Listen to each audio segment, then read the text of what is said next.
Now, my Lord, one of the justifications given by the government for electoral bonds was that donors are reluctant to donate openly to political parties because of fear of whatever.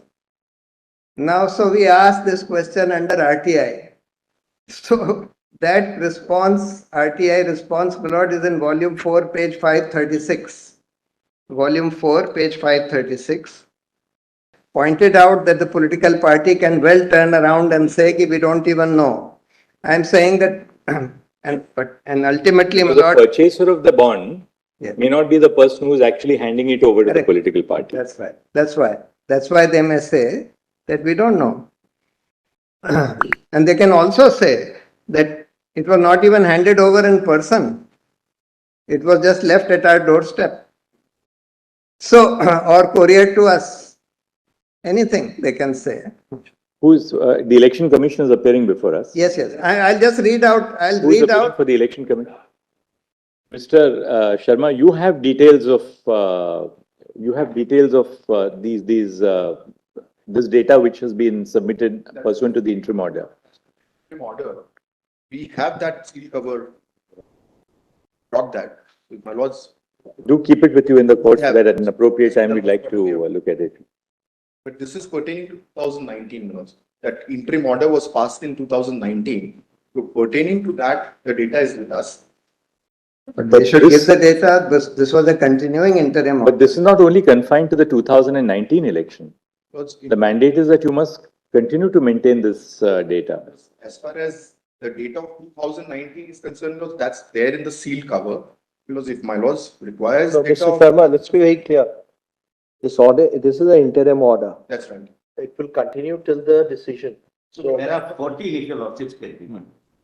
Possibly that's the. There are till date. There are 14 of them. For the past. That's for the past. The above details will be furnished forthwith in respect of electoral bonds received by a political party till date. The detail of such other bonds received by such political party up to the date fixed for issuing such bond as per note of the Ministry of Finance dated so and so will be submitted on or before 30th May 2019. So just one thing now. You are reading paragraph 13 as restricted by paragraph 14 and you have not carried forward the data with regard to post the interim order. I'll have to seek instructions. Please take instructions on that. We'll do that. We'll do that. 14 does not restrict paragraph 13. Paragraph 14 is for the past. Paragraph 13 is from that period onwards. Because I'll take instructions. What paragraph 14 says is that in respect of the past period, the data will be submitted forthwith. But para 13 is a continuing direction. This is not only confined to the 2019 election. Then I'll seek instruction because I'll be. This may not be really very relevant. This may not be relevant because they already know its confidentiality is in a way maintained under the. No, so that justification given by the, I'm only showing this to show that one of the justifications given by the government for introducing the electoral bond scheme was, they said that look, we are introducing this anonymous instrument of funding political parties because donors are reluctant to disclose who they are funding to. So we asked this question, was any representation received from any donor whatsoever that look. No, but you don't have to have a representation from a donor to perceive that reluctance. I mean, we're just trying to analyze, RTI response really will not carry your submission any further. No, I'm saying that government should have some. There's an assumption that, look, if you disclose the name of the donor, there'll be other political parties who will know that you have contributed to this political party and therefore they might be subject to, suppose the donor is carrying on business in the state. If the name of the donor is made available to all the political parties, the rival political parties will say, well, or especially if you are making a contribution to a party which is not in power. Only fear would be from the party. That's the logic. Whether it's valid or not is what we have to decide. Correct. Now, Your Lordship may come back to my written submission. I just want to show. Bhushan, you're on. The first argument was right to information under 19. I'm coming to that. I just wanted to lay out the few other Now factual let's, details. What was the electoral trust? Electoral trust is now is a kind of 2013, that was 2013. semi-anonymous instrument. This is what it is. So any company can form or set up what is called an electoral trust, so long as it is recognized by the income tax department. In this electoral trust, any company can donate. So let's say that any company A has set up an electoral trust. Companies B, C, D, E, etc., they all donate to that trust. And that trust then donates to different political parties. So it's a kind of semi-anonymous system. Semi-anonymous meaning, of course, in income tax, they have to disclose who are the companies who have donated to this trust. They are also expected to disclose which are the political parties to which the trust has donated. But which company has donated to which political party is not known. Sometimes they may say, well, we didn't say, but in fact, my lord, what would be happening, I expect, would be every company donating to an electoral trust would say, look, I am giving this trust 50 crores and we want this 50 crores to be donated to A and B political parties. Normally, that's what is likely to have been happening, likely to be happening through these electoral trusts.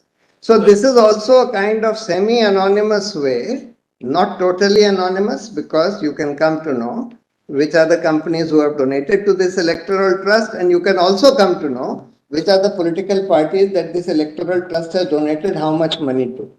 So in that sense, there is more information than you have by way of electoral bond, but now, the justification, so the government said that we want to reduce cash.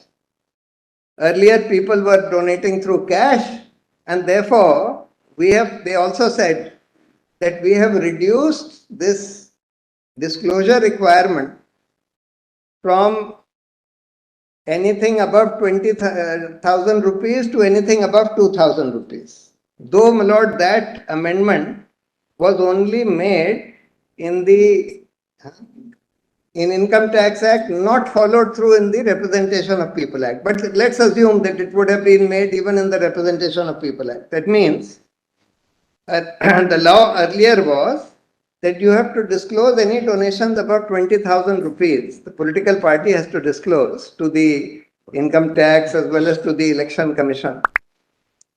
Anything received above 20,000 rupees, that has been brought down to 2,000. How will that reduce cash? Because earlier the party said that, look, we have received X crores by way of donations, small donations below 20,000. Now they will say, we have received the same X crores by way of small donations below 2,000. That's not going to make any difference, because all that the party has to say is, we put out a sheet, we held a rally, we put out a chadar, and people put money in that. Somebody put 500 rupees, somebody put 200 rupees, somebody put 100 rupees, etc. And we have collected X number of crores from small donations in this manner. So therefore, that is not going to make any difference. If you had said, on the contrary, that every political party will only take money through banking channels and cash receipts are prohibited, they are a corrupt practice, or that the party shall be deregistered if it starts taking money, or the candidate will be disqualified if he takes money by cash, then yes, you could have done something to stop this menace of cash, etc. This has not stopped the menace of cash. Today, my lord, candidates are still spending many times the amount by way of cash, and they are not being caught. They are not being caught, unfortunately. right, now let's get into the submissions. Yes, You madam. can just show us Now, what just you want. one more thing. Just, look at the material what you are supporting Interim with. orders, my lord, two things. Yes, let's see the interim orders. I just wanted to read the justification given by the government for these electoral bonds. At page 14 of my written submissions, I have quoted the relevant part. Para 15 of my written submissions. On 7th January 2018, 5 days after the introduction of the scheme, the PIB published an article written by the then finance minister on the necessity for introducing electoral bonds. The stand of the government was that expenditures of all political parties runs into thousands of crores.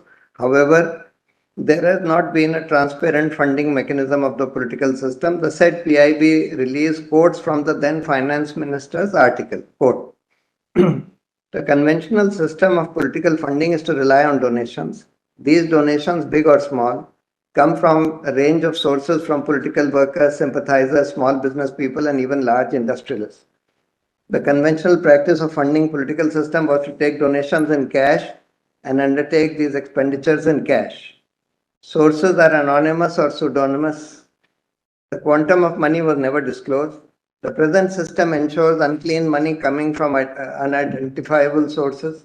It is wholly non-transparent system. Most political groups seem fairly satisfied with the present arrangement and would not mind the status quo to continue. The effort, therefore, is to run down any alternative system which is devised to cleanse the political funding mechanism. It further said that most donors are reluctant to disclose the details of quantums of donations given to a political party. A major step was taken by Shri Atal Bihari Vajpayee. The Income Tax Act was amended to include a provision that donations made to parties would be treated as expenditure and would thus give a tax advantage to the donor. If the political party disclosed its donations in a prescribed manner, it would also not be liable to pay tax. A political party was expected to file its returns both with the income tax authorities and the election commission. It was hoped that the donors would increasingly start donating money by check. Some donors did start following this practice, but most of them were reluctant to disclose the details of quantum of donation given to a political party. This was because they feared consequences visiting them from political opponents. The law was further amended through UPA government to provide for pass-through electoral trust so that donors would park their money with the electoral trust, which in turn would distribute them to various political parties. Both these reforms taken together resulted in only a small fraction of the donations coming in the form of checks. And therefore they say we have now introduced these electoral bonds because, in fact, my lord, this is at the whole SO and CPIO budget division gave their inputs in respect of electoral bond scheme 2018 pertaining to pre-budget division subsequent to 7/6/2017, the date of assigning the job to the budget division as follows. As regards point A and B, no representation or petition or communication has been received from the donors regarding the need for maintaining confidentiality of the identity while making donations to political parties. Where are they? Page 15, bottom. Volume? Volume 1. In my written submissions itself. All right. I've quoted it. And I've given the name of the convenience compilation for the original.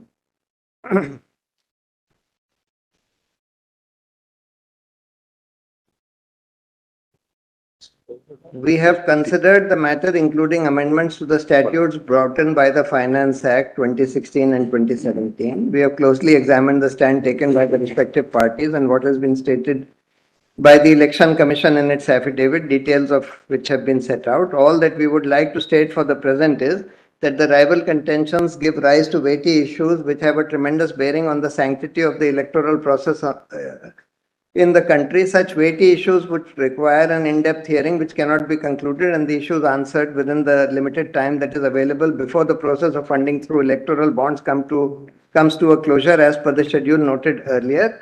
In the above perspective, according to us, the just and proper interim direction would be to require all political parties who have received donations through electoral bonds to submit to the Election Commission in a sealed cover detailed particulars of the donors against each bond, the amount of each bond and the full particulars of the credit received against each bond, namely the particulars of the bank accounts to which the amount has been credited and the date of each such credit. Pausing here, my lord, I